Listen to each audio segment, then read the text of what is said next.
जो मुस्कुरा रहा है उसे दर्द ने पाला होगा, जो चल रहा है उसके पाँव में छाला होगा।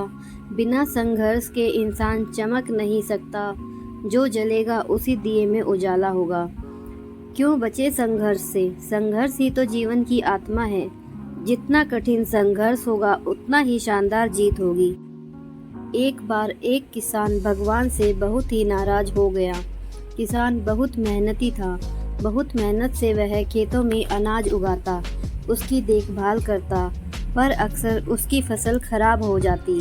कभी सूखा पड़ जाता, कभी बाढ़ आ जाती, कभी तेज धूप, कभी तेज आंधी। कोई न कोई कारण बन ही जाता, उसकी फसल खराब हो जाती। एक दिन उस किसान ने गुस्से में आसमान की ओर देखकर भगवान से कहा, हे ईश्वर, आपको लोग सर्वज्ञाता मानते हैं। कहते हैं कि आपकी इच्छा के बिना एक भी पत्ता नहीं हिलता, पर मुझे तो लगता है कि आप छोटी से छोटी बात भी नहीं जानते। आपको तो ये भी नहीं पता कि खेती बाड़ी कैसे करते हैं। अगर आप जानते होते तो हर समय जो बाढ़, आंधी और तूफान आते हैं वो कभी नहीं आते। आप जानते नहीं कि कितना नुकसान उठाना पड़ता है हम किसानों को। यदि आप मेरे हाथ में यह शक्ति दे दे कि जैसा मैं चाहूँ वैसा मैं मौसम कर दूँ, फिर आप देखना मैं अन्न के भंडार भर दूँगा।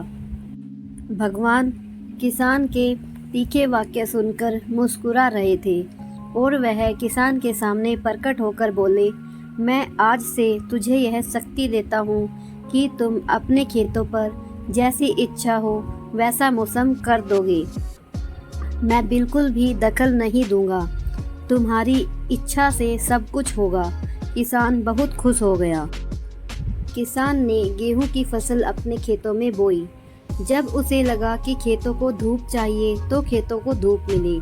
जब पानी बरसना चाहिए तभी पानी बरसा। आंधी, तूफान, बाढ़ कुछ भी उसने अपने खेतों पर आने नहीं दिया। किसान के खेतों में इस वर्ष ऐसी फसल हुई जैसी कभी नहीं हुई थी। हरी भरी लहलहाती फसल देख मन ही मन वह बहुत खुश हो गया और सोचने लगा, अब सबूत के साथ दिखाऊंगा भगवान को कि इसे कहते हैं शक्ति का सही उपयोग। मेरी सफलता देखकर उन्हें अपने नियम जरूर बदलने पड़ेंगे। कुछ दिन गुजरे, फसल कटने को तैयार हो गई। किसान बहुत उत्सुकता के साथ फसल को काटने लगा, पर जैसे ही उसकी नज़र गेहूं की बालियों पर गई तो उसने अपना सिर पीट लिया और वह रोने चिल्लाने लगा। गेहूं की एक भी बाली के अंदर गेहूं का दाना नहीं था। सारी बालियां अंदर से खाली थी।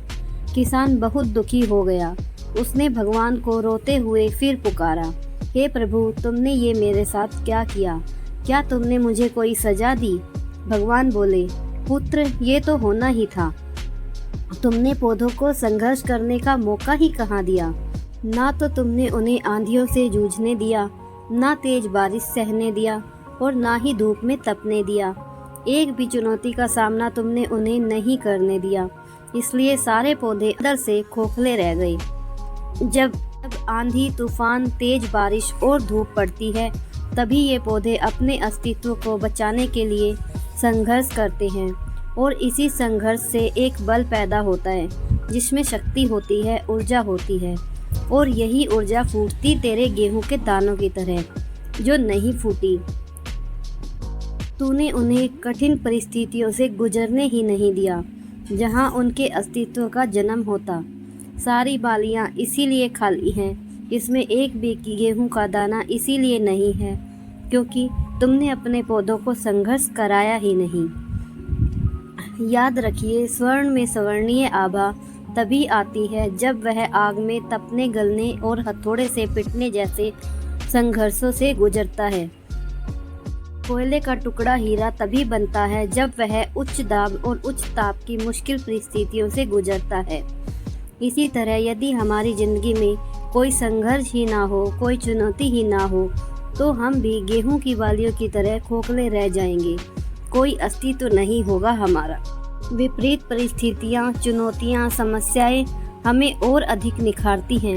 यदि जीवन में कठिन परिस्थितियां और चुनौतियां आए तो घबराना मत, बल्कि सामना करना। विश्वास करना कि आप और अधिक निखर जाओगे और अधिक मजबूत बन जाओगे। किसी ने सही कहा है, जिंदगी जीना आसान नहीं होता, बिना संघर्ष कोई महान नहीं होता। जब तक ना पड़े हथौड़े की चोट, तब तक पत्थर भी भगवान नहीं होता।